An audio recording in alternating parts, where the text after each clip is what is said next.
नमस्कार, बहुत बहुत स्वागत। मैं हूं आपके साथ ऋतु ज्ञानवानी। आप देख रहे हैं न्यूज़ 18 का डिजिटल प्लेटफॉर्म।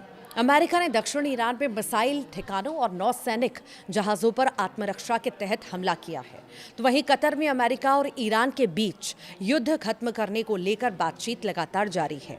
ईरान के वरिष्ठ नेता दोहा पहुंचे और वहां पर फ्रोजन असेट्स और संघर्ष रोकने पर चर्चा हो रही है। दूसरी ओर इजराइल ने हिजबुल्ला पर कड़े हमलों का आदेश दे दिया है।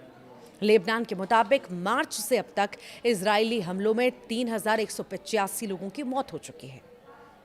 देखिए, पश्चिम एशिया में जारी युद्ध के बीच अमेरिका और ईरान के बीच तनाव एक बार फिर बढ़ चुका है। अमेरिकी सेना ने दक्षिणी ईरान में कई सैन्य ठिकानों पर आत्मरक्षा का हवाला देकर हमला किया। अमेरिकी सेंटकॉम के प्रवक्ता कैप्टन टिम हॉकिंस ने बताया कि इन हमलों में मिसाइल लॉन्च साइट्स और उन ईरानी जहाज़ों को निशाना बनाया गया जो समुद्र में बारूदी सुरंगें बिछाने की कोशिश कर रहे थे। अमेरिका का कहना है कि ये कार्रवाई अमेरिकी सैनिकों को ईरानी खतरों से बचाने के लिए की गई है। इससे पहले ईरानी मीडिया ने दक्षिणी बंदरगाह शहर बंदर अब्बास में धमाकों की खबर दी थी। इस बीच युद्ध खत्म करने के लिए कतर में अमेरिका और ईरान के बीच बातचीत भी जारी है। ईरान का एक उच्च स्तरीय प्रतिनिधिमंडल दोहा भी पहुंचा है, जिसमें संसद अध्यक्ष मोहम्मद बगेर और कालीबाफ और विदेश मंत्री अब्बास अरागची शामिल हैं। बातचीत में युद्ध रोकने और विदेशों में फ्रोजन असेट्स फंड जारी करने जैसे मुद्दों पर चर्चा हो रही है। ये मिडिल ईस्ट वॉर शुरू होने के बाद किसी वरिष्ठ ईरानी प्रतिनिधिमंडल की पहली क्षेत्रीय यात्रा मानी जा रही है। युद्ध के दौरान ईरान ने खाड़ी क्षेत्रों में हजारों ड्रोन और मिसाइल दागे थे, जिनमें कतर भी निशाने पर रहा था। ईरान युद्ध में अब तक क्या क्या हुआ है ये भी जान लीजिए। तो देखिए, अल जज़ीरा की एक रिपोर्ट के मुताबिक कतर की मध्यस्थता में अमेरिका और ईरान के बीच ईरान के विदेशों में फ्रोजन असेट्स को लेकर एक प्रारंभिक समझ बन गई है। हालांकि ईरान के विदेश मंत्रालय ने साफ कह दिया है कि बातचीत में प्रगति जरूर हुई है, लेकिन इसका मतलब ये नहीं है कि समझौता तुरंत होने वाला है। उधर अमेरिकी राष्ट्रपति डोनाल्ड ट्रंप ने कहा है कि ईरान के साथ होने वाले किसी भी समझौते में सऊदी अरब, पाकिस्तान और तुर्की जैसे क्षेत्रीय देशों की भूमिका भी होनी चाहिए। उन्होंने कहा कि इन देशों को अब्राहम समझौते के तहत इजराइल के साथ संबंध सामान्य करने चाहिए। तो वहीं इजराइल और लेबनान के बीच भी तनाव बढ़ चुका है।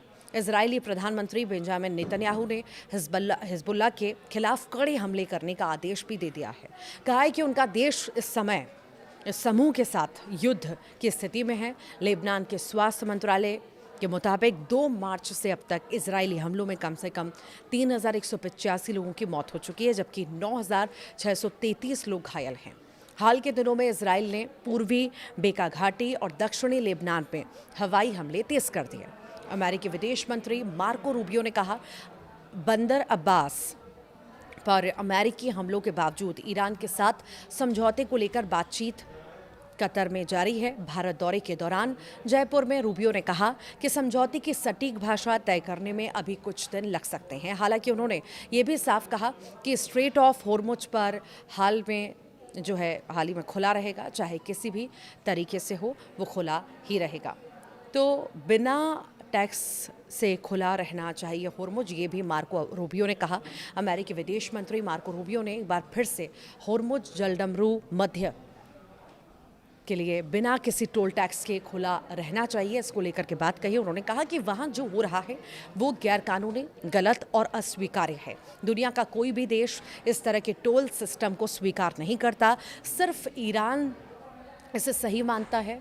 आपको बता दें कि ईरान ने यहाँ पर टोल के बजाय सुविधा शुल्क के नाम से पैसे लेने का प्रस्ताव दिया, जिस पर अमेरिका सहमत नहीं है और उसी पर यह बयान जो है सामने आया है। अमेरिका के पूर्व विशेष दूत रॉबर्ट माले ने कहा है कि चाहे अमेरिका कितना भी दबाव डाले, ईरान अपने यूरेनियम संवर्धन के अधिकार को छोड़ने वाला नहीं है। अल जजीरा से बातचीत में माले ने कहा कि ईरान अब दोबारा किसी जाल में नहीं फंसना चाहता। उनके मुताबिक ईरान के पास अपनी गरिमा और अपने सिद्धांत हैं जिन्हें वो आसानी से नहीं छोड़ेगा। उन्होंने कहा कि भारी आर्थिक प्रतिबंध या सैन्य दबाव भी ईरान की सोच को खत्म नहीं कर सकता। ये बड़ा बयान उन्होंने दिया है। तो वहीं ईरान अमेरिका इजराइल युद्ध के बीच होर्मुज के पास हुए बड़े हमले ने सबको चौंका दिया है। ईरानी सरकारी मीडिया के मुताबिक सोमवार को अमेरिका और इजराइल के विमानों ने लारक द्वीप के दक्षिण में ईरानी नौकाओं को निशाना बनाया और इस हमले में कम से कम 4 लोगों की मौत हो गई। ईरान की समाचार एजेंसी ने बताया कि मरने और घायल होने वालों की कुल संख्या अभी साफ नहीं है। तो वहीं ईरानी सरकारी टीवी के अनुसार घटना के बाद पास के बंदरगाह शहर बंदर अब्बास में हालात सामान्य हुए हैं। ये बयान भी जारी किया गया है। अमेरिका के पूर्व राजनयिक और पेंटागन अधिकारी एडम क्लेमेंट्स ने कहा है कि दक्षिणी ईरान के बंदर अब्बास इलाके पर अमेरिकी हमले को हल्के में नहीं लिया जा सकता। उन्होंने अल जजीरा से कहा कि उन्हें इस बात पर ज़्यादा हैरानी नहीं हुई कि अमेरिका ने ईरान में सैन्य कार्रवाई की बात स्वीकार कर ली। क्लेमेंट्स ने कहा कि होर्मुज, जल डमरू मध्य और बंदर अब्बास में जो कुछ हुआ वो काफ़ी अहम है और इस पर नज़र रखने की ज़रूरत भी है, खासकर अगर आगे और हमले होते हैं। हालांकि उन्होंने ये भी कहा कि सैन्य कार्रवाई और बड़े रणनीतिक स्तर की बातचीत को अलग अलग समझना चाहिए। उनके मुताबिक अमेरिका और ईरान के बीच कूटनीतिक बातचीत अभी भी जारी है और इन हमलों से पूरी शांति प्रक्रिया पटरी से उतरी नहीं दिख रही है।